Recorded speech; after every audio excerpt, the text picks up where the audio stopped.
the BBC presents The Day of the Triffids.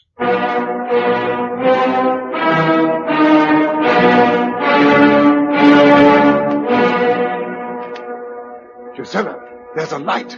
A searchlight? What does it mean? Someone's trying to get the sighted people together. Then we're not alone. Scratch a pointer on the window ledge, then first thing in the morning, we'll identify the building.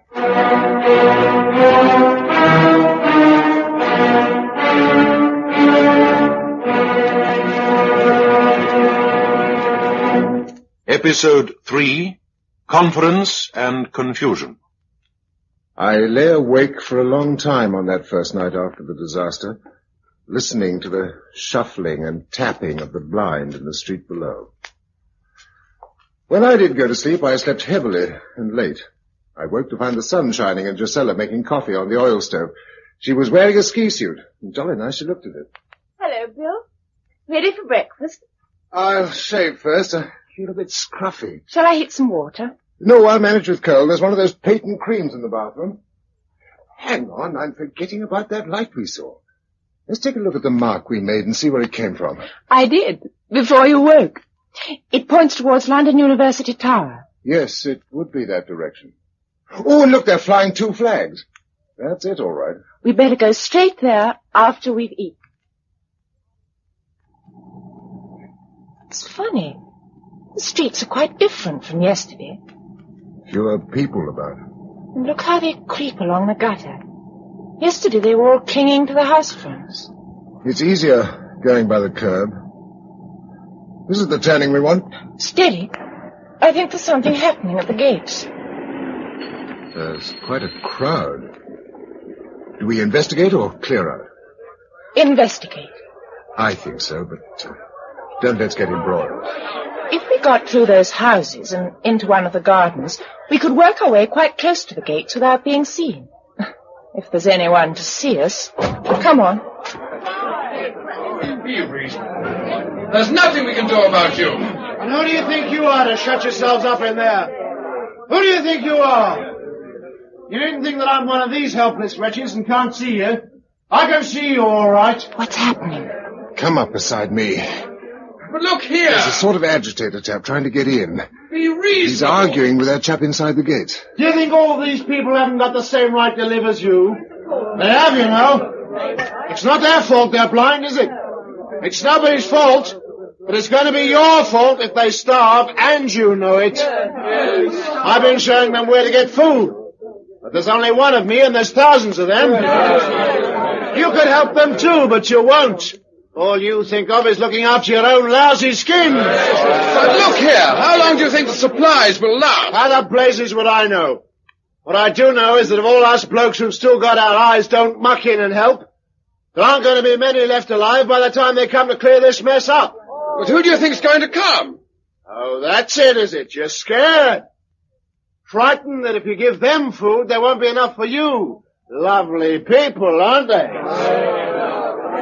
Well, if you won't come out to us, we'll come into you. Let go! There's his arm. Hold him while I undo the gate. Let me go! Johnson! Edwards! Bring the stands! Coming! Don't shoot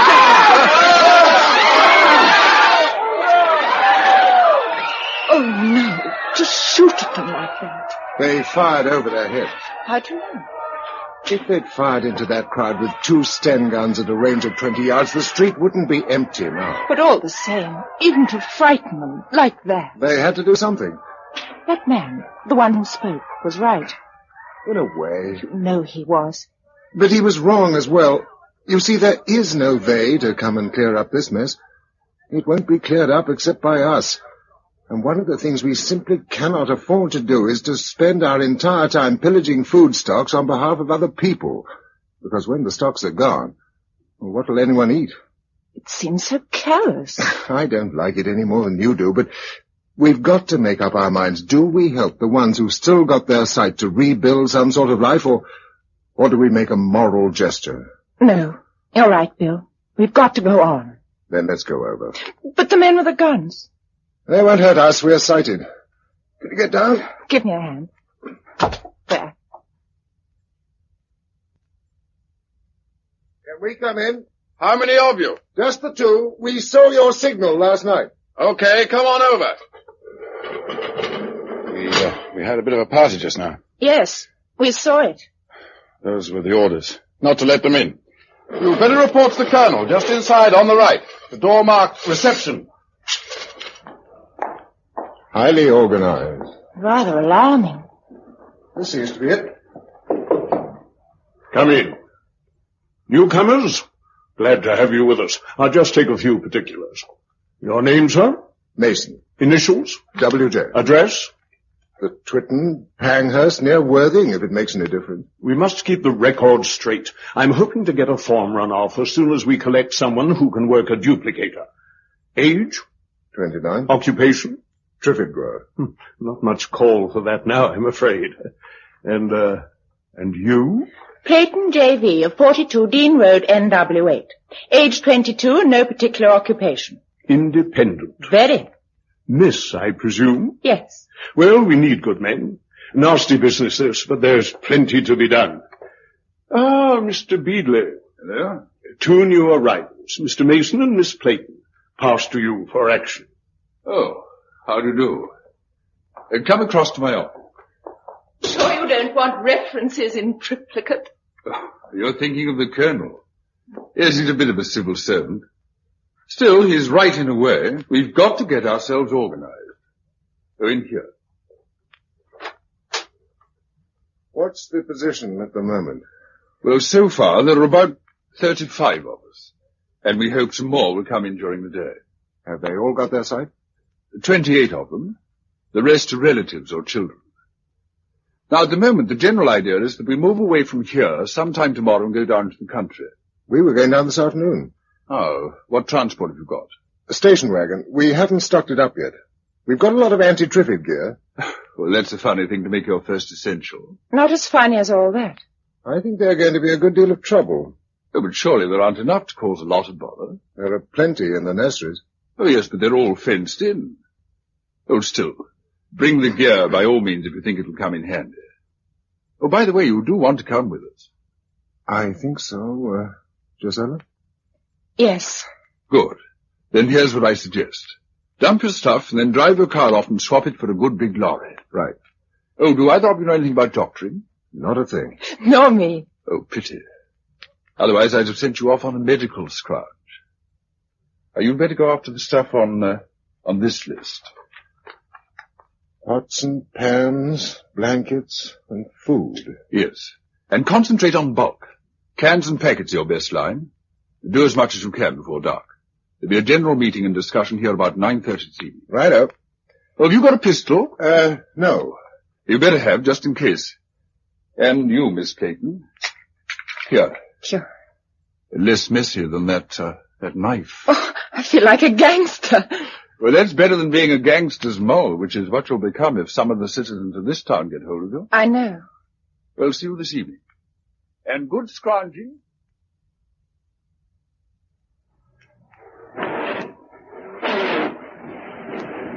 Whoa! Whoa! Switch off. Sorry about that. You must double declutch when you change down on these things. You can't just slide through as you can on a car. Yes, I see. Otherwise, it's not too bad. You were doing fine till then. Get a bit worried on corners. It's like having a row of houses behind you. Lucky there aren't many people in these parts. That's because it happened after working hours. If people had gone blind in the daytime, Lord knows what it would be like. Awful to think of them still in their houses. Pinner and Stepney and Kensington. Not only awful, but quite unprofitable. Sorry. What's the next warehouse on our list? A blanket wholesaler in Tooley Street. And then back we go. I'm stiff after all that loading up. What do you think I am? Think you can manage to drive? That's for you to say. Yes, you'll do. Then I'll follow you down in the other truck.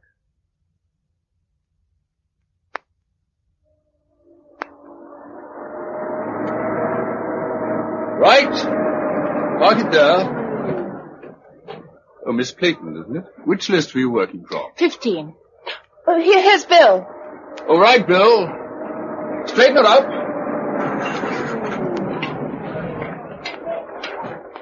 That's fine. Well, how have you made out? We've got all the stuff on the list. And a bit more besides. We've made a couple of plans of where it's all packed in case you want to find anything in particular. Oh, jolly good. I wish they'd all do that. Is this Triffid beer you put down here? Yes, I thought it might come in useful. Oh, yes, of course. You brought a lot in this morning, didn't you? It doesn't take up much room. Still... Oh, well, leave it on for the moment. I dare say you could do with a cup of tea. There's a canteen operating in the hall.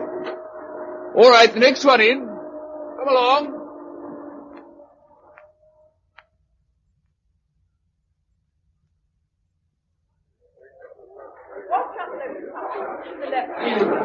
There were far more people here than there were this morning. Yes. Do you notice those girls over there, all sitting together?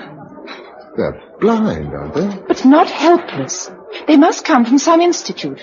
Wonder why. Excuse me, Mr. Mason and Miss Clayton? Yes? Good. Keep quite still, please. I want a picture of you. Don't tell me you're the press. Or more or less. At least I'm the official record. Elspeth Carey's the name, formerly of the Post. This sounds like the Colonel's doing. It is. I say, are you really Gisela Clayton? Yes. And I wrote that book, and none of it's true. And I really don't see why the one static thing in a collapsing world should be my reputation. Fair enough. Somebody said you were worried about Triffids. I am. They think he's got a bee in his bonnet about them. And have you? I think they're troublesome enough to be taken seriously when they get out of hand. Yes, but surely that couldn't happen in England. All sorts of things can happen in England now. Yes, but... Oh, there's Ivan. He may be able to tell us something. He's been cruising round in a helicopter all afternoon. Ivan! Hello. Bill Mason, Gisela Clayton. This is Ivan Simpson, our intrepid birdman. Well, did you see any Triffids wandering around outside London? Triffids? Oh, I don't think so. Not that you'd notice them much from the air, and besides, I was too busy following roads to take in much else. What are the roads like? Not too bad. Most of the drivers seem to have had time to pull up, and of course, it wasn't a busy time of day. I went as far as Reading, and they seemed pretty clear. Did you see many people? Hardly a soul. They don't go out very much. Everybody in the lecture theatre, please, for a conference. Oh, yes. Everybody, please.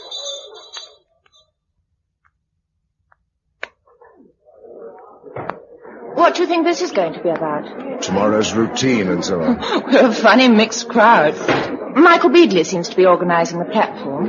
All very efficient. They've even got a gavel. Ladies and gentlemen, and it's probably the last time I shall use that phrase. The committee has appointed me as its chairman, and now I'm going to introduce them to you. But first of all, I want to say this. The world we knew has ended in a flash. And some of us may be feeling that it's the end of everything. It isn't, you know, unless we allow it to be. We've got to count our blessings, and whatever happens, avoid being sorry for ourselves. After all, if this disaster hadn't come upon us, you know, it's quite possible that something worse might have happened. And we've known that it might since the first bomb was dropped on Hiroshima in 1945. As it is, we have our health, the earth is intact, unscarred, and still fruitful. We can begin to build again, and we must start now. Very well said. Now, as you know, one of our main worries today has been that we've not come across anyone with medical knowledge. And so I'm particularly glad to welcome Miss Spur, who is not actually a doctor, but does hold high nursing qualifications. I'd like you to say a few words, Miss Spur. Oh, my goodness. Must I? Please. I can only say that I'll do everything I possibly can.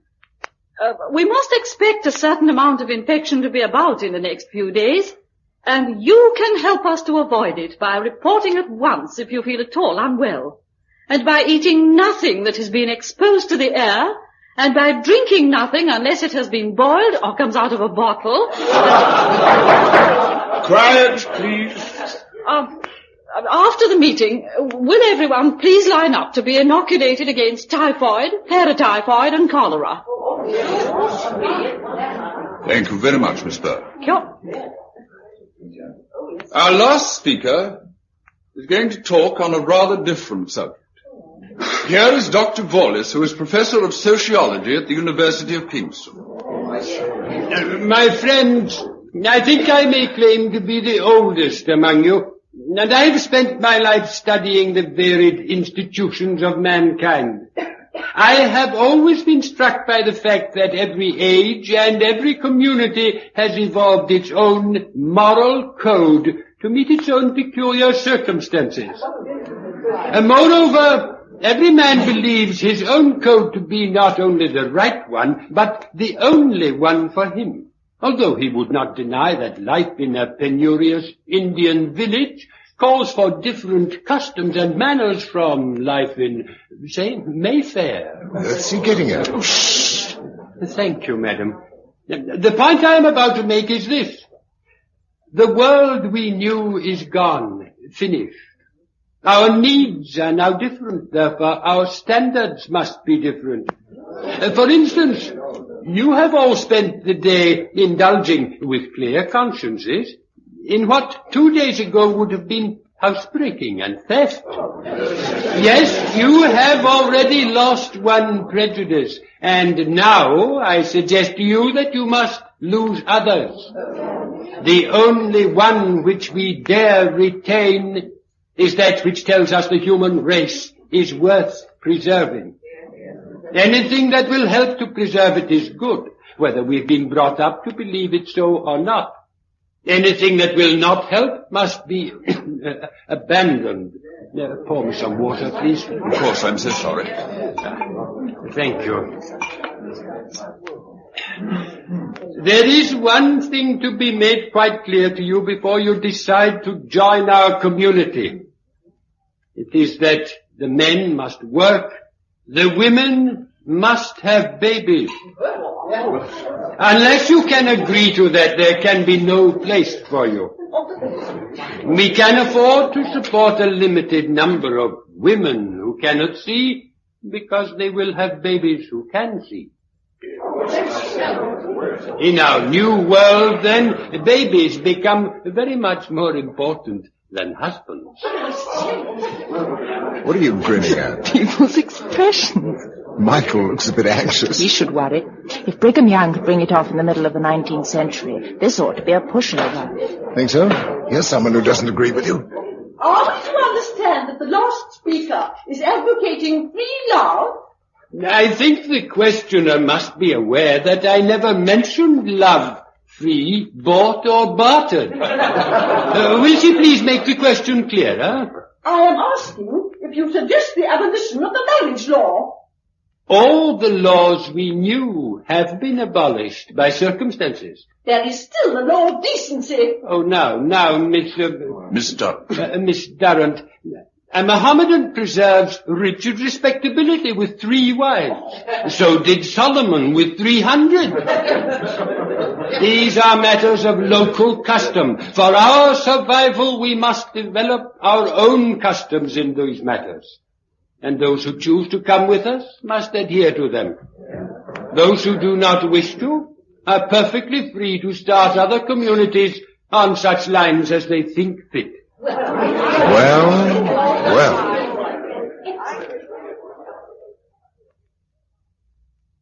Oh, dear.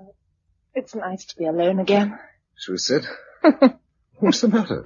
Shall we sit this one out? Just a thought. It's a lovely night. How's your arm? Not too bad. She's quite good, that nurse. The needle was blunt by the time it got to me. We girls were so busy arguing, we wouldn't have noticed even that. I bet you were. How many will decide to come? Nearly all of them, by morning. You think so? Most women want babies. A lot of them prefer them to husbands. Do they? Provided they've got some sort of security. Oh. Don't tell me you're going to cling to the old order. No, but I don't know. It's difficult. What is?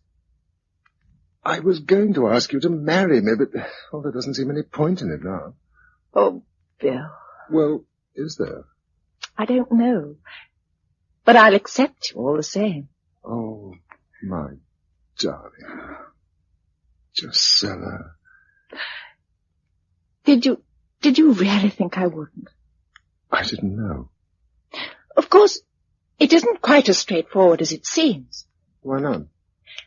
I think if I were the committee, I should make it a rule that every man who marries a sighted girl must take on 2 blind girls as well. What? Well, that's about how the numbers work out. But you don't mean that. I do, and so do they. Didn't you think it was implied in that speech? It may have been, but I don't see that they can hold anyone to it. Meaning you don't love me enough to take on 2 other women as well? No, but... Well, it's crazy, unnatural. No, it isn't. Listen, Bill. This isn't easy for me either. But we do owe a sort of debt for being alive and able to see. One of the ways of paying it is to help these girls to as full a life as they can have. I think that's the queerest argument I've heard today. And yet it's right. I know it is. Very well.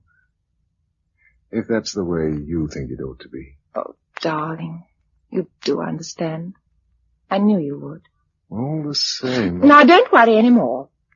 I shall choose 2 nice, sensible girls. Oh, will you? Good. It's getting late. We better go in. Yes, it's been quite a day.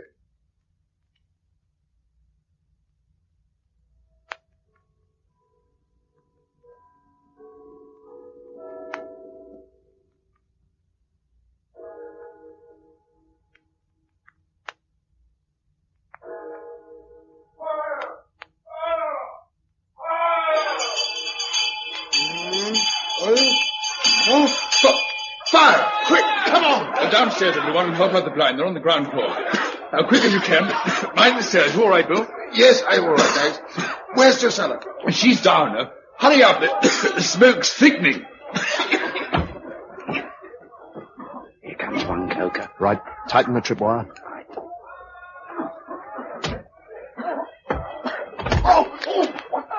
Push him one. Right. Get him in the lorry. Here comes another. Drusilla, are you down there? Drusilla. He's out. Get him away. No, wait a minute. There's another.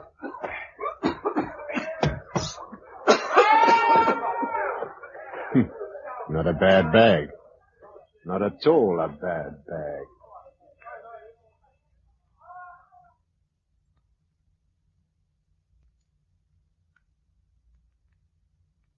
Wakey, rise and shine. Mm. That's right, I thought I heard you. Oh, my head. You had an accident, mate. That's what you had. My hands. Who's tied them up? Now take it easy, Cock. There's no harm intended. What's happened? I'll tell you in a tick. Here, where are you? Over here. Oh. Now I've got the mug of char for you. Can you get it between your hands? Yeah. Got it. If it tastes a bit funny, it's the rum old Charlie put in it. Who's old Charlie? He's our cook, Charlie. Who are you? I'm Alf. Now tell me where I am and why I'm tied up. It's a bit of a lark, really. Here, have a fag and I'll tell you. Light mine, will you?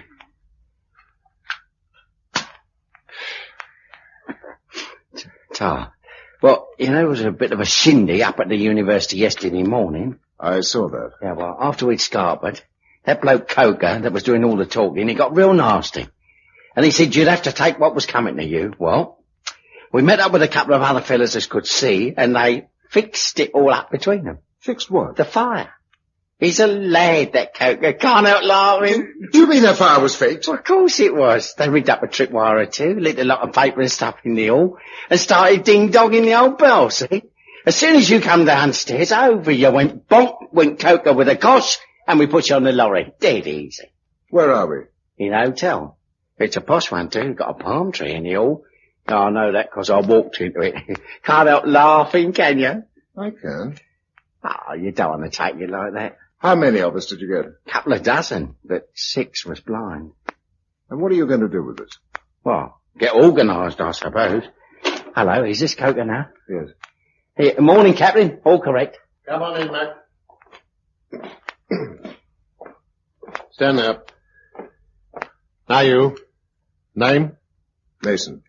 Let's have your hands. I'm going to untie them, but don't try anything on. We've some rough customers round here. What the blazes do you think you're doing? I'll tell you in a minute. You won't help other people, you've got to be made to. Yeah. Mac? Right. I'm coming. Handcuffs. Here, what? Shut up. That'll give you a bit more freedom. A bit. All you'll need. Let's have the chain, Mac. Here. I put the strap round my right wrist. Good. Then you get that side of him. The chain through his arm, so. Alf? Yeah? You on the other side and the strap round your left wrist. Oh, yeah, right. Now. Sort of a shotgun wedding. Now, Mason. I want you to look at this street plan. You're going to take these 2 and 50 others, and you'll be taken by track to your area. Once there, you'll find them accommodation and lead them to supplies. Now, there'll be others working to right and left of you, so stay in your boundaries. How am I supposed to help anyone tied up like this? You'll manage. Now, here's your area. Maida Vale to Fitzjohn's Avenue. No further in than Swiss Cottage, but as far out as you like. Now, I shouldn't let them get hungry if I were you. Some of them are tough. Aye. And some of them have knives, mister. I'm one. And I'll be out to check up on where you are, but otherwise, you'll be on your own till someone turns up to straighten out this mess. If they come. They'll come. You'll probably get a medal for your noble work. Okay? One thing. Yeah? Did you get a girl called Josella Playton in your raid? I think so. Where have you sent her? Westminster. Oh, that lot won't find much grub. Not in the Houses of Parliament, they won't. And don't you try wandering off to find her. He won't. I believe you, Mac. Lead them down to the street. The truck's waiting. On the best of luck to us.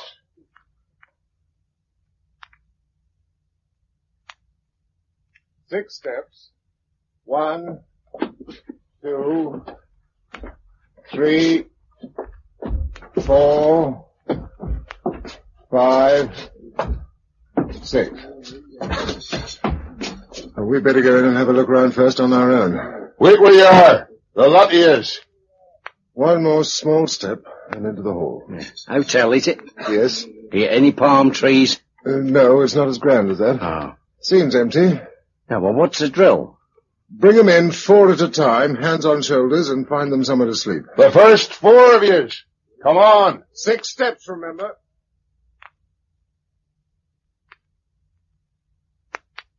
One, 2, 3. Oh, it's funny. I never thought what it'd be like. Kipling down, 3 of us strung together. There's a lot of things you never thought of. Ah, shut up. No, but he's right, mate. It's gonna be difficult. And how difficult will it be if your man pushes off and leaves us on our own? I never said I'd do that. But you would if you could. And I don't blame you, mate. But I'll carve you if you try. I'm no use to you dead. You won't be dead, man. Just carved. Oh, let's change the subject. Yeah, what do we do tomorrow? Forage for food. Aye, and the next day we'll eat it. No, it'd be best to get quite a stock in. Spend a week or so going out every day, and then there'll be no chance of anyone else pinching it. Yeah, that's true. Huh. And afterwards we can sit back quietly here, fair lapping it up. Till we run out. Some sort of thing will happen. Don't you worry. Is anyone there? Who's that? It's a kid they call Lucy. Come in. What do you want, Ducks? The man who can see. I'm here. Can you come up, please? There's something wrong. What is it? Some of the people are ill. They're very hot and they've got dreadful pains. I think they've got something bad. How come? And so will you two, by the way. Some sort of thing will happen. Don't you worry, Mac boy. It is.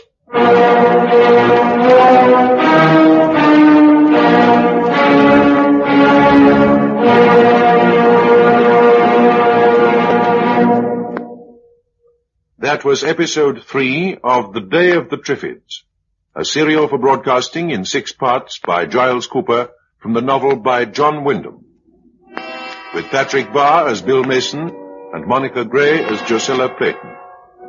Production for the BBC by Peter Watts.